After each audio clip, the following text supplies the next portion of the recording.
30,000 feet above ground, a fierce battle erupts between justice and power as David Carter, a black police chief, clashes with Margaret Benson, an arrogant socialite blinded by privilege and prejudice.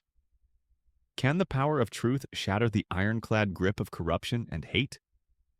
As shocking secrets about Margaret's criminal empire come to light, David must fend off ruthless retaliation from the wealthy elite. Who's really pulling the strings behind this sinister network? And can one man's unwavering integrity survive the relentless storm of hatred and vengeance? Dive into this heart-pounding, dramatic tale of courage, family, and the unstoppable force of justice. The morning sky over New York was clear and bright, but inside JFK Airport, the usual hustle and bustle seemed more intense than ever. Among the streams of travelers, David Carter walked steadily through the first-class check-in area. At 45, his imposing figure and calm demeanor hinted at years of dedication and authority. Dressed in a sharp black coat and carrying a single duffel bag, he guided his daughter Lucy by his side. Lucy, just 15, was brimming with excitement. Her brown eyes sparkled with curiosity as she looked around, taking in the grandeur of the airport lounge reserved for first-class passengers. After weeks of anticipation, she was finally accompanying her father to Los Angeles, where he would attend a national security conference. For Lucy, it wasn't just about the trip. It was a chance to escape the pressures of school and, more importantly, to spend time with her dad after months of him being buried in work. "Are you ready for this?" David asked, giving her a warm smile. "Definitely. I brought enough books to last the whole flight," Lucy replied cheerfully, patting her backpack. They passed through security smoothly thanks to David's law enforcement credentials, and soon found themselves in the luxurious first-class lounge.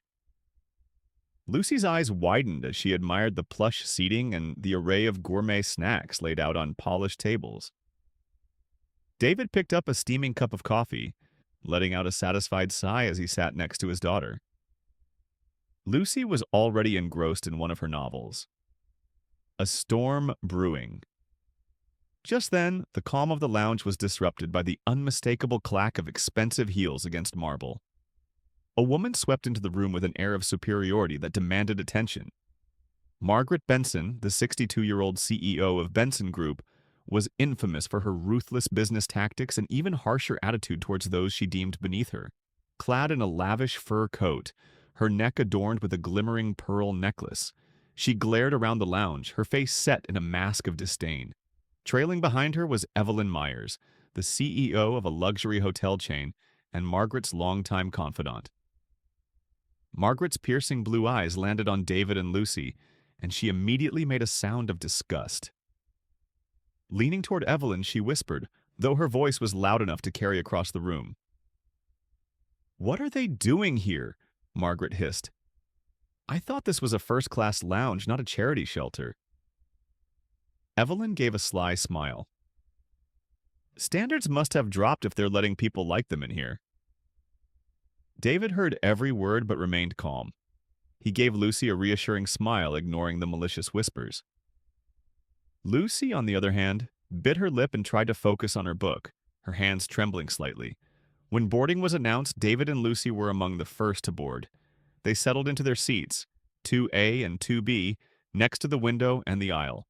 David always took the aisle seat to protect his daughter, while Lucy, still a bit anxious, adjusted her backpack and tried to read. Boarding tension. Barely 5 minutes after they had settled, Margaret and Evelyn appeared at the entrance to the first-class cabin, escorted by a flight attendant. Margaret's face twisted in annoyance as she surveyed the seats. To her dismay, the premium seats she had chosen, 1A and 1B, had a malfunctioning entertainment system and a faint, musty smell. "This is unacceptable," Margaret barked at the flight attendant. "I paid top dollar for first class, not to sit in filth." The flight attendant, trying to maintain professionalism, apologized and explained that the system issue couldn't be fixed before takeoff. "Well, find me a better seat," Margaret snapped, glaring down the aisle.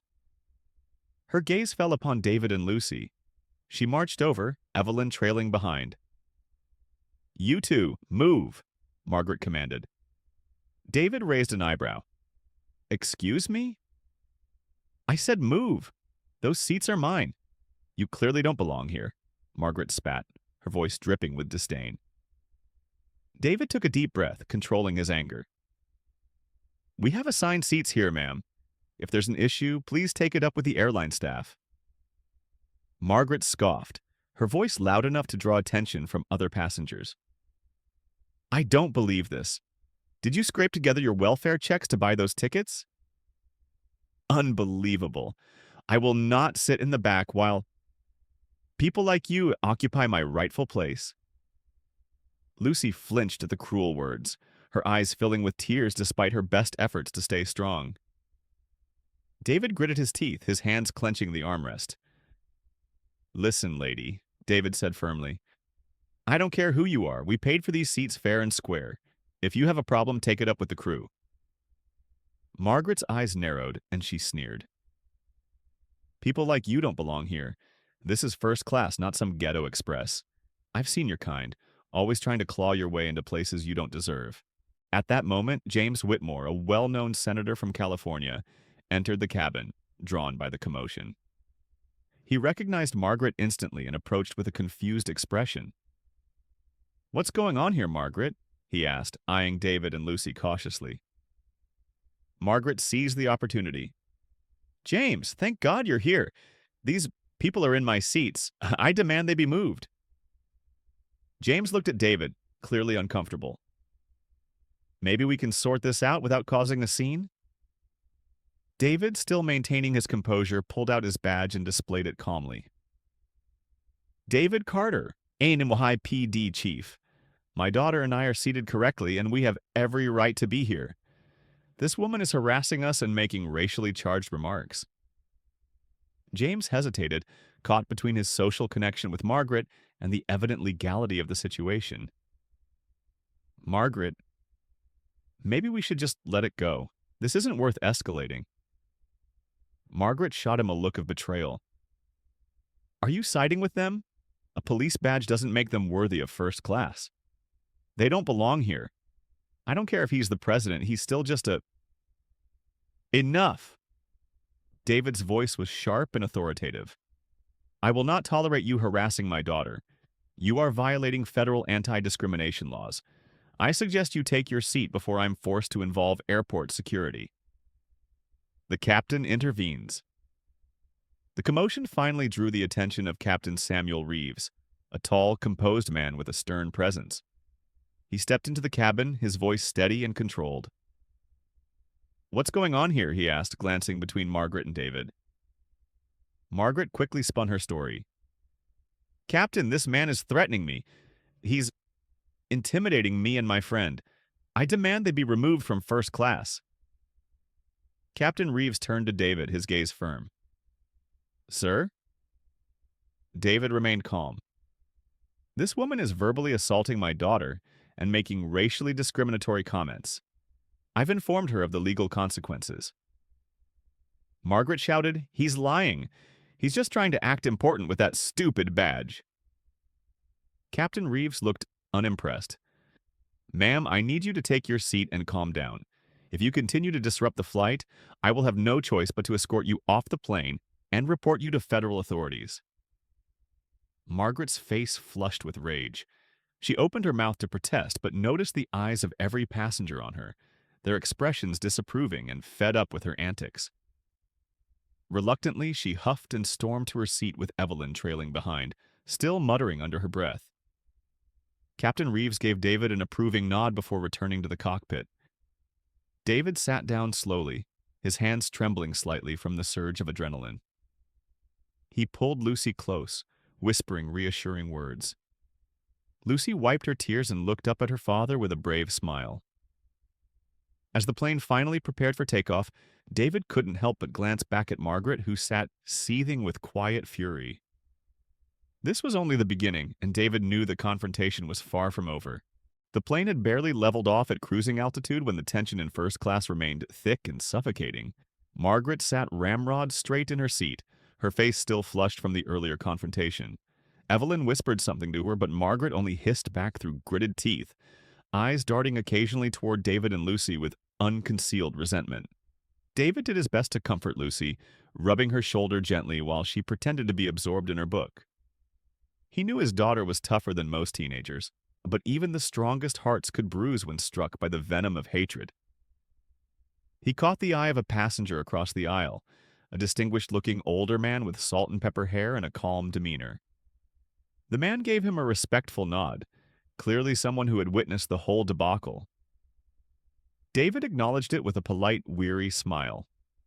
As the in-flight service began, a flight attendant approached their row. She gave Lucy a soft smile, handing her a cup of hot chocolate. "This is on the house, sweetheart," she said kindly. "You handled yourself so well back there." Lucy's face lit up a little as she accepted it, murmuring, "Thank you." The attendant then leaned closer to David and whispered, "If you need anything, sir, just let me know. We're all on your side." David nodded appreciatively. He wanted to relax, but his instincts wouldn't let him.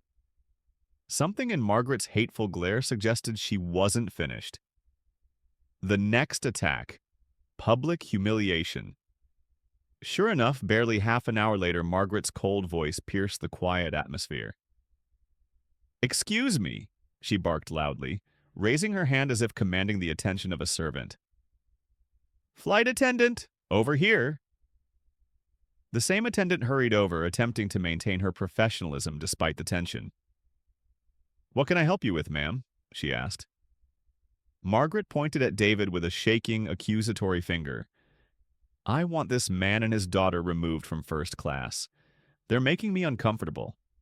I shouldn't have to endure this kind of disturbance."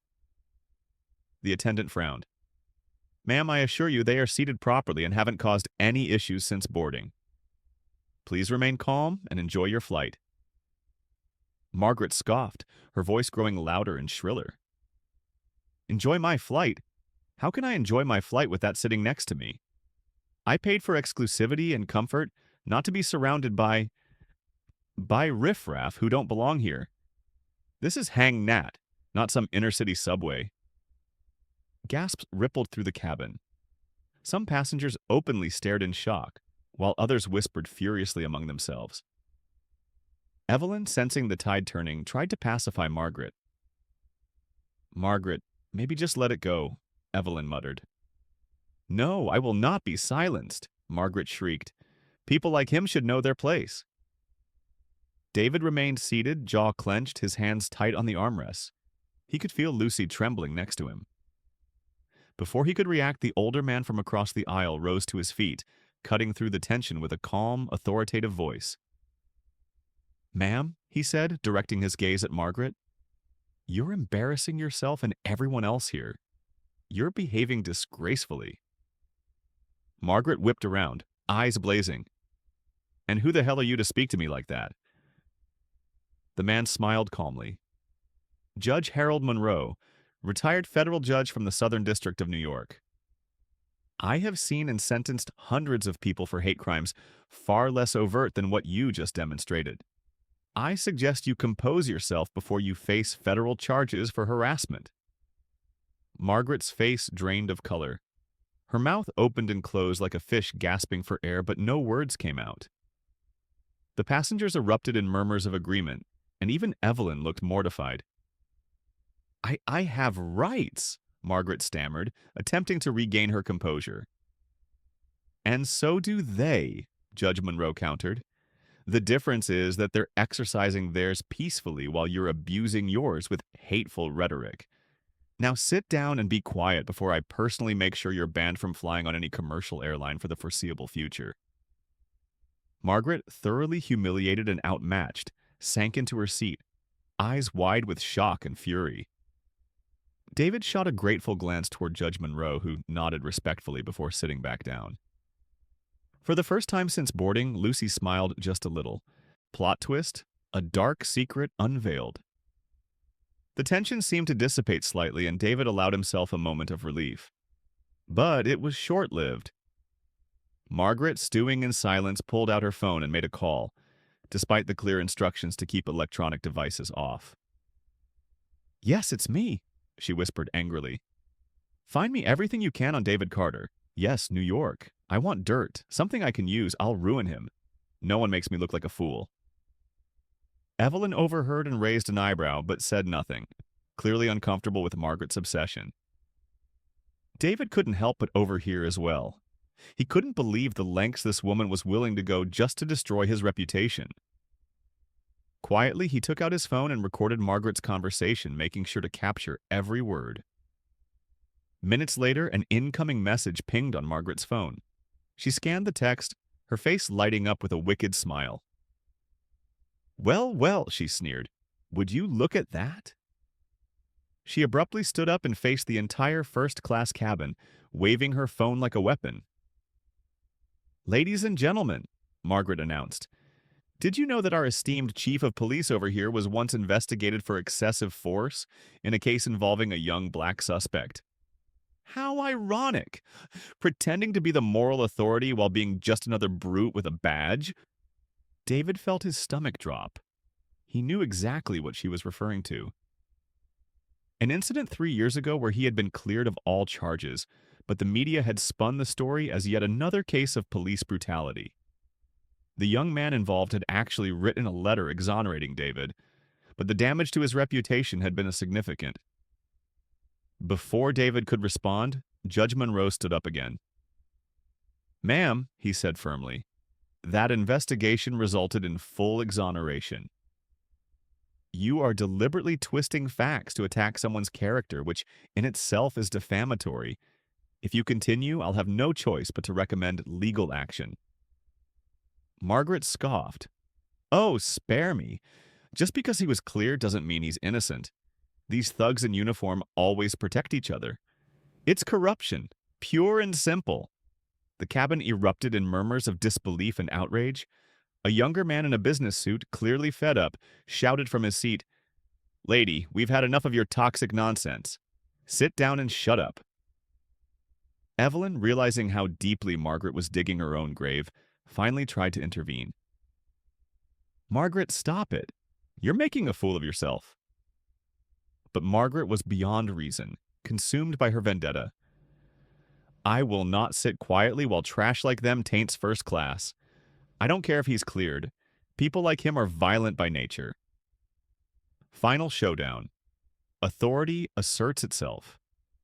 Suddenly, Captain Samuel Reeves appeared once more, his face stern and uncompromising. "Mrs. Benson," he said coldly, "you are hereby ordered to remain silent for the rest of the flight. If you continue to harass any passengers or crew members, I will land this plane immediately and have you removed by federal marshals. Do you understand?" Margaret froze, her bravado crumbling. She opened her mouth to retort, but Captain Reeves cut her off. "No more talking. Sit down, fasten your seatbelt, and don't say another word." Margaret sank back into her seat, defeated, her face pale and stunned. Evelyn just shook her head, distancing herself from the chaos. Captain Reeves addressed the passengers. "I apologize for the disruption. We will proceed to Los Angeles as planned. Please try to remain calm and respectful for the remainder of the flight." As the captain walked away, Lucy turned to her father with a hesitant smile. "You okay, Dad?" David nodded, squeezing her hand. "I'm fine, sweetheart. Just remember, you never let bullies win by stooping to their level." Judge Monroe leaned across the aisle. "You handled that with remarkable composure, Chief Carter. I'll make sure this incident doesn't go unnoticed in the right circles." David offered a grateful nod. "Thank you, Judge. That means a lot." A moment of reflection. As the flight continued, the atmosphere finally began to settle. Margaret sat motionless, defeated, the arrogance drained from her face. The other passengers remained on edge but quietly resumed their own activities. David and Lucy shared a peaceful silence, both knowing that no matter how ugly the confrontation had been, they had maintained their dignity. And somewhere, amidst the turbulence of power and prejudice, justice had found its place. The plane hummed steadily as it cut through the sky, leaving behind the chaos of New York and the tension of the earlier confrontation. David allowed himself to relax slightly, though his instincts remained on high alert. He couldn't shake the feeling that this wasn't over. Margaret Benson wasn't the kind to accept defeat so easily. Lucy rested her head on his shoulder, finally calm after the exhausting ordeal. Judge Monroe, seated across the aisle, was typing on his tablet, possibly drafting a formal complaint about Margaret's behavior. Despite the calm exterior of the cabin, David knew that beneath the surface, resentment and unease simmered. A secret plot unfolds, just as David began to feel the first semblance of peace. He noticed Evelyn Myers lean toward Margaret. Her voice was low, but in the quiet cabin, David could still pick up bits and pieces of their conversation. "Margaret, you have to let it go," Evelyn whispered urgently. "This has already gone too far." "No," Margaret snapped, her voice sharp but quiet. "I refuse to be humiliated by that brute. I'll make sure his career is destroyed before we even land." Evelyn seemed hesitant, but Margaret was relentless. She pulled out her phone again, blatantly disregarding the crew's repeated announcements to keep devices off. Margaret glanced around suspiciously before typing something frantically, her face twisted in concentration. David's gut twisted.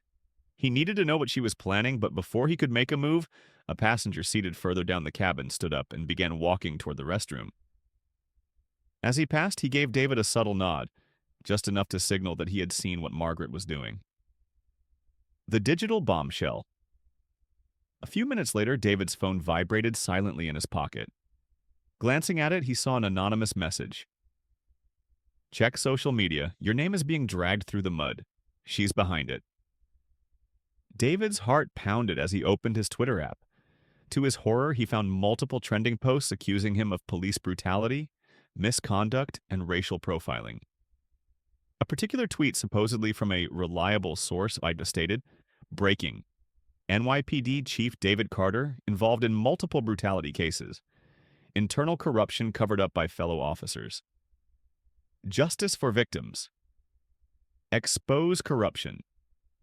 The thread was already filled with vitriol, accusations, and demands for his resignation. His stomach dropped as he scrolled through fabricated stories of victims claiming they had been silenced by his department. Margaret's voice broke through his shock. "Oh dear," she cooed mockingly, glancing back over her shoulder. "Looks like your little badge won't save you now, officer. I made a few calls. News spreads fast, doesn't it?" David's jaw clenched, but he remained seated. Responding in anger would only add fuel to her fire. Lucy, noticing his stiff posture, glanced up worriedly. "Dad, what's wrong?" He forced a smile, squeezing her hand gently. "Nothing you need to worry about, sweetheart." Allies in unexpected places. The older man from earlier, the one who had nodded at David, returned from the restroom, pausing at David's row. Leaning down discreetly, he whispered, "She's got connections to some major media outlets. She's using them to defame you." David looked up, recognizing the calm but serious face. "Who are you?" "John Taylor," the man introduced himself quietly. "Investigative journalist. Used to expose corporate and political corruption before they blackballed me. I know her kind too well." David's face hardened. "She's trying to ruin my career before I can even defend myself." Taylor nodded. "I've got contacts who can help debunk this garbage, but we'll need solid proof that she orchestrated it." David thought quickly. "She's been on her phone the whole time, probably coordinating. If we could get her to admit it out loud." Taylor's eyes gleamed with intrigue. "Leave it to me. Watch and wait." Setting the trap. As the flight attendant served drinks, Taylor moved to the aisle, pretending to stretch his legs, then casually approached Margaret's row. "You're Margaret Benson, right?" he asked pleasantly. "CEO of Benson Group?" Margaret, ever prideful, straightened in her seat. "Yes, I am. Who's asking?" "John Taylor, freelance journalist. I just wanted to say I admire your tenacity. Not many people would take on someone like that cop in public." Margaret's lips curved into a smug smile. Someone needs to show people like him where they belong. He thought he could make me look like a fool. I just made a few calls to set the record straight. Taylor leaned closer conspiratorially. "You must have some powerful friends to get news circulating so fast." Margaret's pride flared as she boasted, "Money and influence are everything in this world. One call to my media contacts, and I had his career burning before he could even blink. That's what happens when lowlifes think they can cross me." Taylor gave a subtle nod, his phone recording every word. "Brilliant strategy," he said approvingly. "It'll be interesting to see how he crawls out of this one." As Taylor moved away, he gave David a slight nod, indicating that he had gotten the confession. David released a breath he didn't know he was holding. An unexpected twist. Just as David was about to thank Taylor, a sudden jolt rocked the plane. The seatbelt signs flickered back on as the captain's voice crackled through the intercom. "Ladies and gentlemen, this is Captain Reeves speaking. We've encountered some unexpected turbulence. Please return to your seats and fasten your seatbelts." Passengers murmured nervously as the plane bucked again. David remained calm, gently reassuring Lucy that everything was fine. Margaret, on the other hand, looked visibly shaken, clutching the armrests. The plane stabilized after a few minutes, and the tension began to ease, until another announcement came, this time from the co-pilot. "Attention passengers, we've been informed of a potential security threat on board. Federal agents will meet us upon landing for a safety inspection. Please remain seated and cooperative." David's instincts kicked in immediately. Security threat.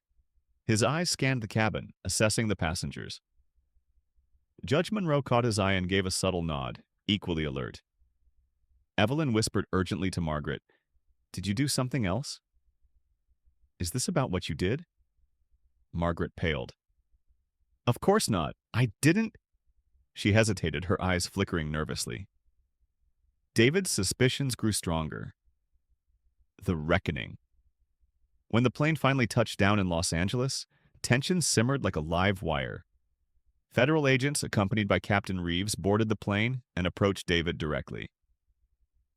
"Chief Carter," one of the agents said respectfully, "we've been briefed on the situation. We'd like you to come with us to provide a statement." Margaret looked triumphant, clearly thinking she had succeeded in dragging David into a scandal. But, to her horror, the agent turned toward her next. "Mrs. Benson, we also need to speak with you. There have been allegations of conspiracy to defame a federal officer and incitement of racial hatred." Margaret's mouth dropped open. "What? That's ridiculous. I'm the victim here." Judge Monroe cleared his throat. "Actually, Mrs. Benson, multiple witnesses, including myself, heard you confess to manipulating media to slander Chief Carter. Your actions constitute malicious defamation and could result in federal charges." Taylor stepped forward, raising his phone. "I have the recording as well. You admitted to orchestrating the smear campaign." Margaret's confident facade crumbled as she gaped at Taylor in horror. You set me up." David looked at her, his expression resolute. "No, Margaret, you set yourself up. You thought your power and privilege would protect you from consequences. But justice doesn't bend to people like you." The agents escorted Margaret off the plane, her face ashen and uncomprehending. Evelyn distanced herself quickly, clearly fearing for her own reputation. As the passengers disembarked, many offered David sympathetic nods and supportive words. Lucy hugged her father tightly, relief finally washing over her. Judge Monroe approached, placing a hand on David's shoulder. "You handled that with grace, Chief. Let the law take its course now." David nodded. "Thank you, Judge. Your support made all the difference." Taylor joined them, grinning. "Can't wait to write this story. Truth and justice might just get a victory lap for once." David smiled faintly. "Just make sure you tell it right." As they walked into the bustling terminal, David finally allowed himself a breath of relief. He knew the road ahead would be difficult. Media fallout, legal battles, and lingering prejudice. But for the moment, he had won the battle that truly mattered, protecting his daughter and standing firm against injustice. And as they made their way to the exit, David knew that despite the turbulence, both literal and figurative, They would rise above it together. The media frenzy hit like a tidal wave. David hadn't even left the terminal when his phone buzzed with notifications. News of Margaret Benson's arrest for defamation and racial harassment had exploded across social media and mainstream outlets. Headlines blared, "Socialite CEO arrested for slander against NYPD chief." "Justice takes flight. Margaret Benson taken into custody after racial tirade." Power and prejudice, how one woman's hate unraveled her empire. Lucy clung to David's arm as reporters, camera crews, and bystanders swarmed them.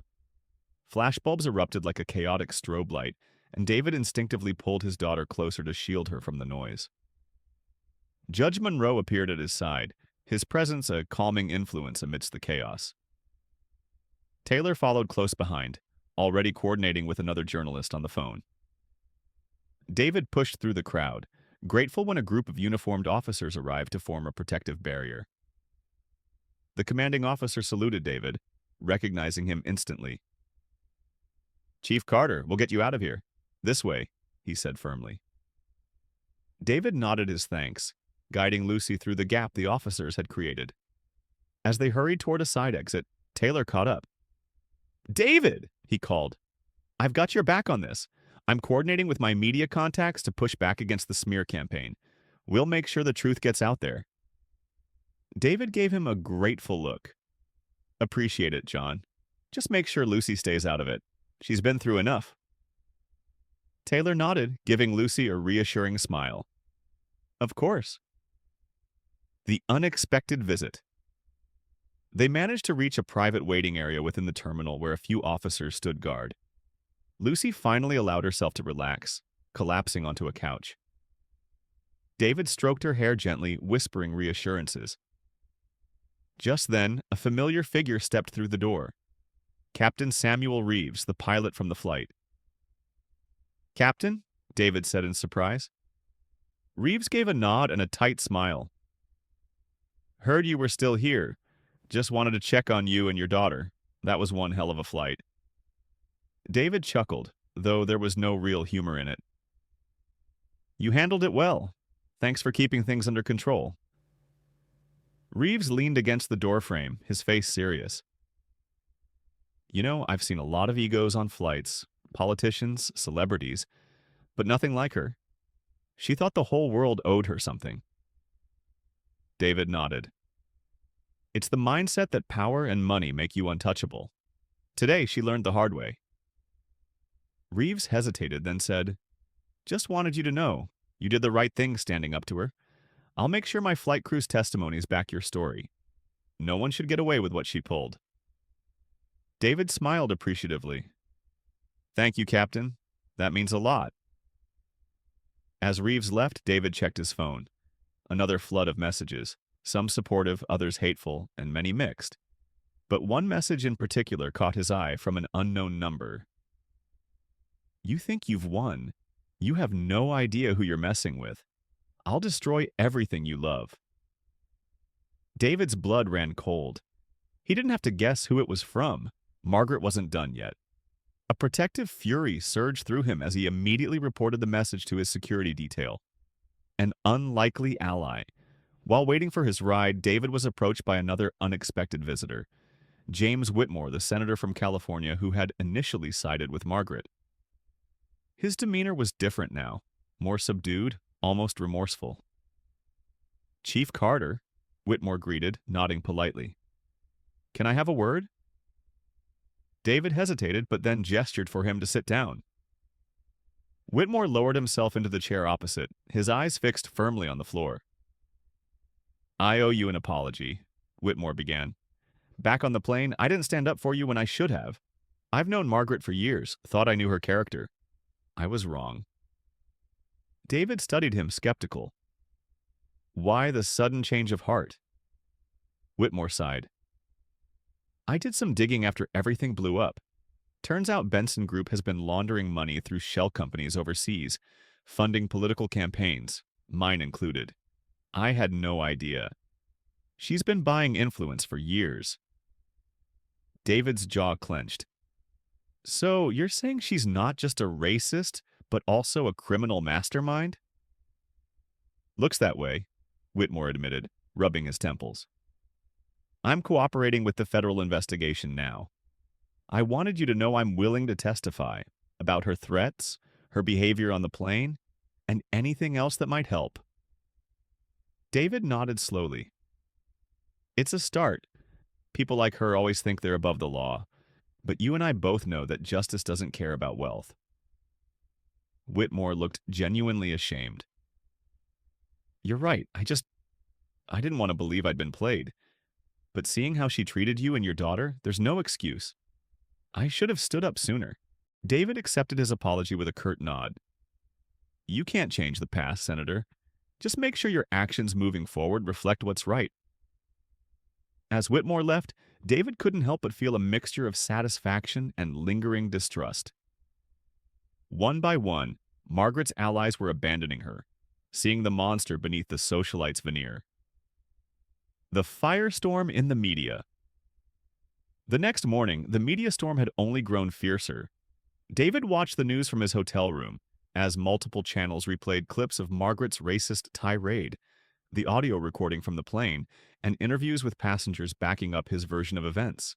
Even some of Margaret's former business associates were beginning to distance themselves. Taylor's latest piece hit social media like a shockwave. Fallen from Grace: How Margaret Benson's Legacy Crumbled in One Flight. The article laid bare Margaret's long history of discriminatory behavior, backed by testimonies from former employees and associates too afraid to speak up until now. It also detailed how Margaret had manipulated media contacts to attack David's reputation, using fear and influence to bend the truth. Lucy read over his shoulder, eyes wide. She really thought she could destroy you, didn't she? David smiled softly. People like her always think they're untouchable. She underestimated how fast the truth can catch up. A sinister plot revealed. Just as things seemed to be calming down, David's phone buzzed with a call from Taylor. David, Taylor said urgently, we've got a bigger problem. I just found out that Margaret's legal team is pushing back hard. They're trying to pin her actions on mental illness, claiming she had a temporary breakdown from stress. David's stomach dropped. Are they serious? Dead serious, Taylor replied. They're playing the sympathy card to salvage her public image, and it's starting to work. Public sentiment is shifting, people saying maybe she just snapped under pressure. David cursed under his breath. This is classic damage control. They're going to frame her as the victim? Taylor's tone grew darker. There's more. Someone hacked into your personnel files and leaked them online. Everything about that old brutality case, even though you were cleared. David's grip tightened on the phone.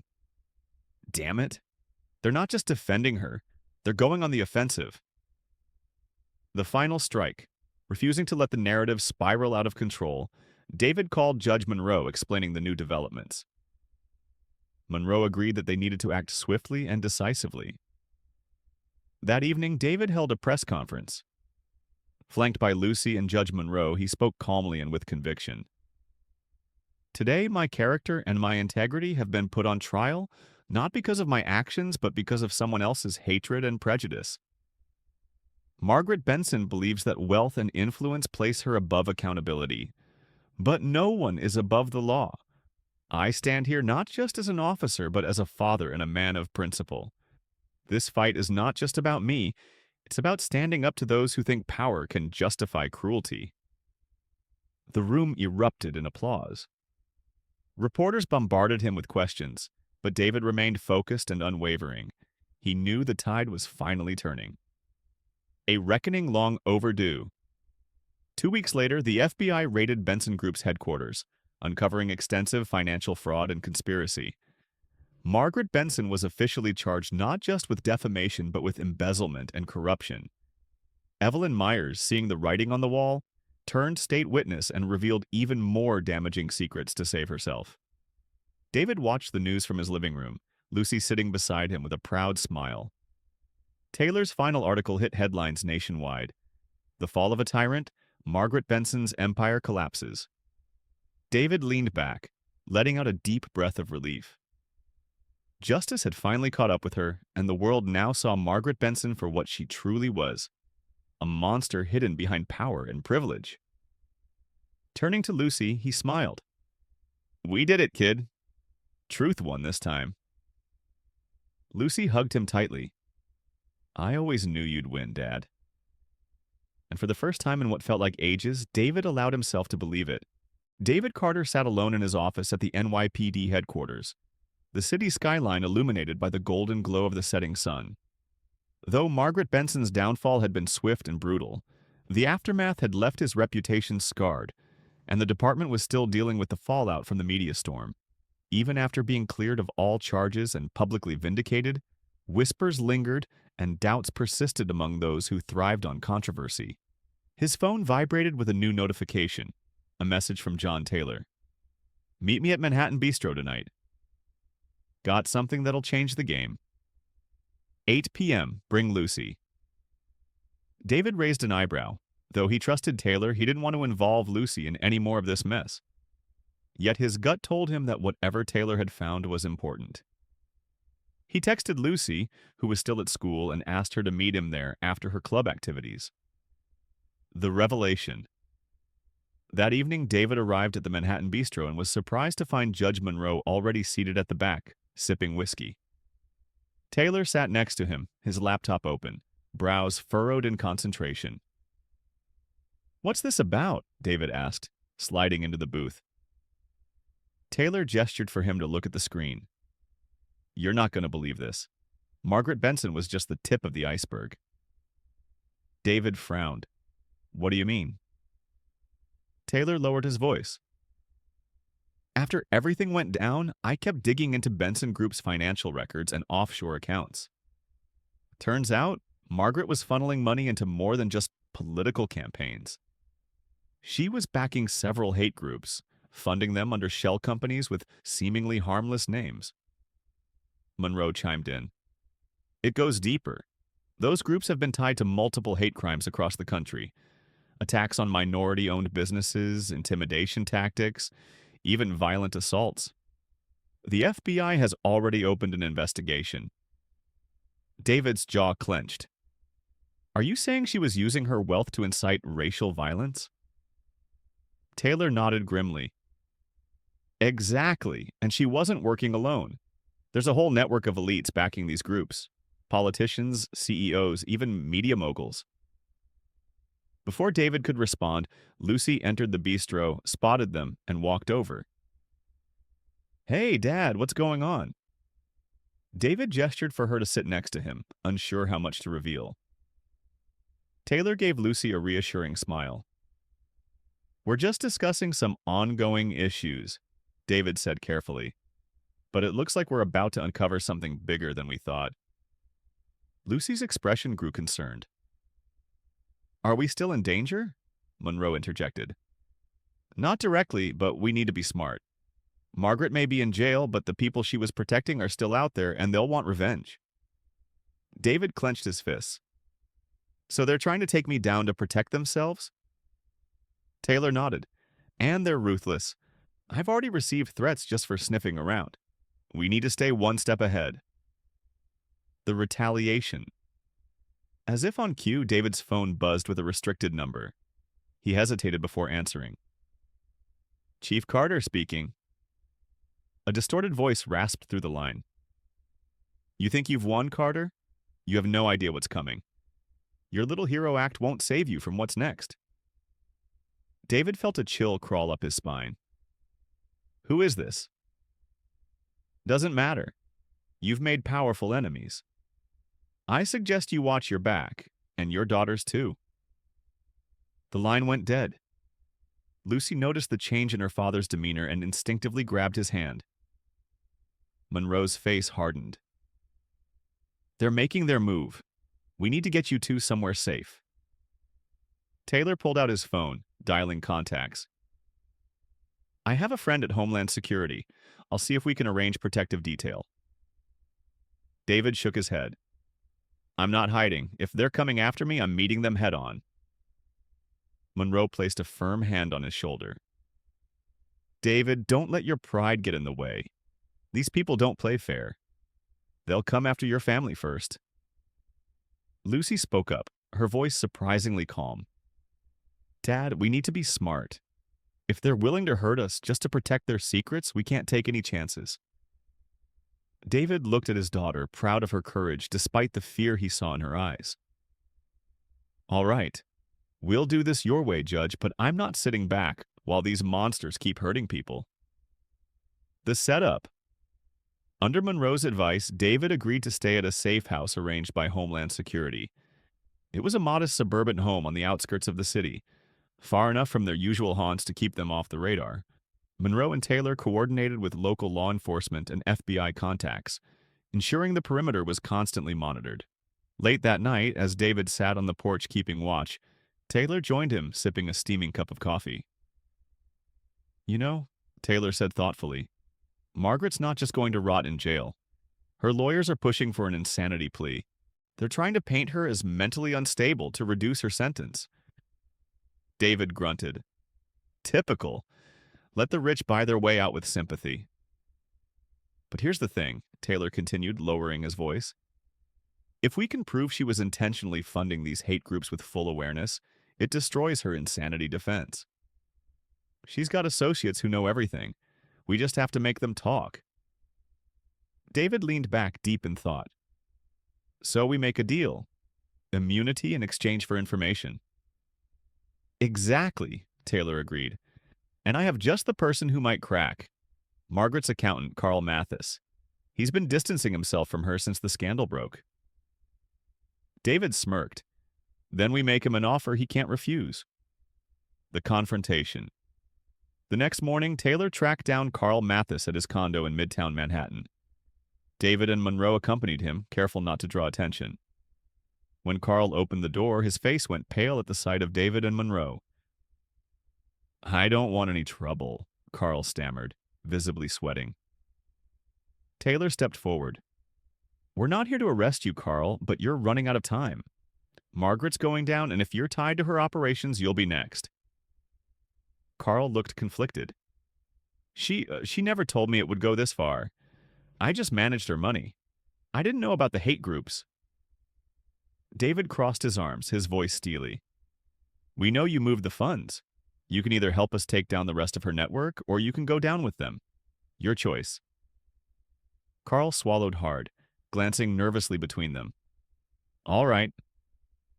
I'll cooperate. I have records, wire transfers, memos, emails. But I want protection. Monroe nodded. You'll get immunity if your testimony helps convict the others. Reluctantly, Carl opened his laptop and pulled up a secure drive.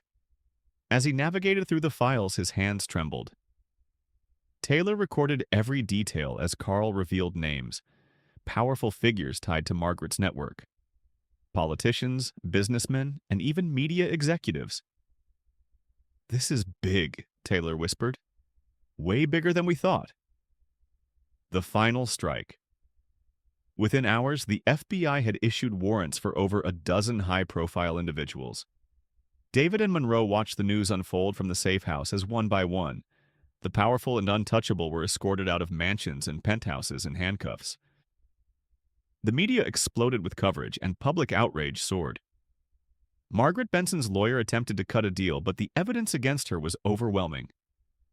Instead of a cushy plea bargain, she faced charges of conspiracy, money laundering, and incitement of violence, each carrying decades behind bars. Finally, it was over. David let out a long breath of relief, feeling as if a crushing weight had been lifted from his shoulders. Lucy hugged him tightly, knowing that their lives would finally return to some semblance of normalcy. Taylor's final expose, titled Unmasking the Elite: The Fall of a Hate-Fueled Empire, dominated headlines for weeks. Public figures who had once stood by Margaret scrambled to distance themselves, their careers shattered. The ripple effect reached far beyond New York, sending a message that no one, no matter how wealthy or influential, was above the law. Epilogue: A New Beginning.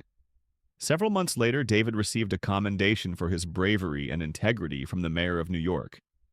Lucy, now more resilient than ever, stood proudly beside her father as the audience applauded. When the ceremony was over, David and Lucy walked out into the crisp autumn air, knowing that they had not just survived, but prevailed. And as they made their way home, David knew that no matter what challenges lay ahead, he would always stand firm, because truth and justice had proven to be stronger than even the most powerful lies. Lessons from the story: the triumph of humanity over prejudice. The story of David Carter and his daughter Lucy is more than just an intense, action-packed drama about combating prejudice and corruption. It serves as a profound reflection on human dignity, justice, and the unwavering strength to stand up against discrimination. At its core, it exemplifies the transformative power of truth, compassion, and resilience, revealing invaluable life lessons that resonate far beyond the confines of the story.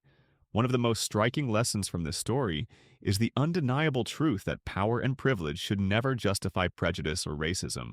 Margaret Benson, a wealthy and influential figure, represents a tragic reality that still permeates society: the belief that wealth and status can shield individuals from accountability.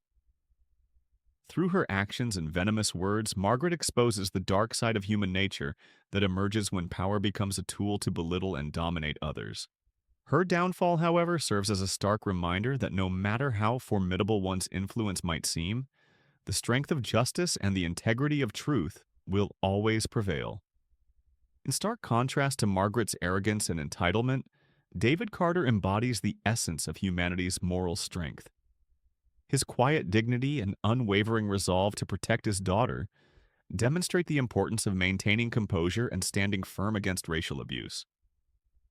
Despite being provoked and humiliated, David never allows hatred to dictate his actions. Instead, he responds with restraint, intelligence, and a deep commitment to justice. This teaches us that true strength lies not in reacting to provocation with violence, but in upholding one's principles even in the face of overwhelming adversity. Another valuable lesson is reflected in the bond between David and his daughter Lucy. Lucy's innocence and resilience in the face of cruelty remind us that discrimination doesn't just harm individuals, it taints the spirit of the younger generation, leaving scars that can last a lifetime. The story emphasizes the responsibility of parents, mentors, and society as a whole to shield the younger generation from hatred while teaching them the values of compassion and forgiveness. Through Lucy's journey, we witness how support, love, and encouragement can empower young minds to face challenges with courage and grace. Judge Harold Monroe, another pivotal character, serves as an example of how those in positions of power and authority should use their influence to promote justice rather than perpetuate inequality. By standing up to Margaret on the plane and later supporting David's quest for truth, Monroe exemplifies moral courage. His unwavering stance against prejudice and his readiness to leverage his judicial influence to protect the innocent underscore the responsibility that comes with authority. Through Monroe, the story reminds us that justice is not merely a legal obligation, but a moral duty to protect the dignity of every human being. John Taylor, the investigative journalist, also plays a crucial role in unveiling the corruption embedded within privileged circles. His determination to expose the truth, despite personal risk, highlights the critical role of the media in holding the powerful accountable. Taylor's pursuit of truth, even when facing threats and intimidation, illustrates the importance of journalistic integrity. In an age where misinformation and bias often distort public perception, Taylor's dedication to exposing corruption reminds us that truth-telling is a vital component of a just society. The story also underscores the danger of complacency and silence in the face of injustice. Margaret's long-standing influence persisted not because she was inherently invincible, but because those around her either feared her or benefited from her manipulation. It wasn't until people like Evelyn Myers, the once loyal associate, found the courage to break free from Margaret's grip that the walls of her empire began to crumble. This serves as a powerful lesson about the consequences of passive complicity and the transformative power of speaking out. Remaining silent in the presence of wrongdoing not only enables injustice but also erodes one's moral integrity. Moreover, the story serves as a reflection on the pervasive issue of systemic racism and how it is perpetuated by those in power. Margaret's contemptuous attitude toward David and Lucy is rooted in a long-standing belief that people of color are inherently inferior or undeserving of equality. This mindset is not unique to Margaret, but is emblematic of broader societal issues where prejudice is ingrained within cultural and institutional frameworks. The narrative challenges readers to confront and dismantle these harmful stereotypes, advocating for a world where dignity and respect are afforded to every individual regardless of their race or background. In essence, the story offers a profound critique of how racism and privilege intertwine to create a toxic cycle of oppression and entitlement. It challenges readers to reflect on their own biases and consider how unconscious prejudices may influence their perceptions and actions. By confronting the harsh reality of racial discrimination, the story encourages empathy and understanding, fostering a collective commitment to eradicating hatred from society. An essential takeaway from the story is that truth and integrity can dismantle even the most fortified systems of corruption. Margaret's network of influential allies crumbled, not because of sheer force, but because courageous individuals chose to stand up for what was right. From David's steadfast resolve to Monroe's unwavering sense of justice and Taylor's relentless pursuit of the truth, each character played a role in breaking the cycle of power and prejudice. This teaches us that change often starts with a single act of courage, and that when individuals band together for a common cause, they can overcome even the most daunting challenges. Furthermore, the story highlights the resilience of the human spirit in overcoming adversity. Lucy's determination to stand tall, despite being the target of vile hatred, shows that the human heart is capable of withstanding profound hurt without succumbing to bitterness. It also shows how young minds, when nurtured with love and guidance, can develop the strength to rise above prejudice. Lucy's growth throughout the ordeal serves as a beacon of hope, reminding readers that the next generation holds the power to shape a more compassionate and just world. In conclusion, Flight of Power and Prejudice is not just a tale of action and drama, but a thoughtful exploration of human dignity, resilience, and the unwavering fight against racial injustice. It calls upon society to challenge the corrupting influence of power and to defend the intrinsic value of every human being. By portraying both the darkness of prejudice and the light of integrity, the story inspires readers to champion truth and compassion in their own lives. It serves as a powerful reminder that justice is not merely a legal concept, but a fundamental human value that transcends race, wealth, and status.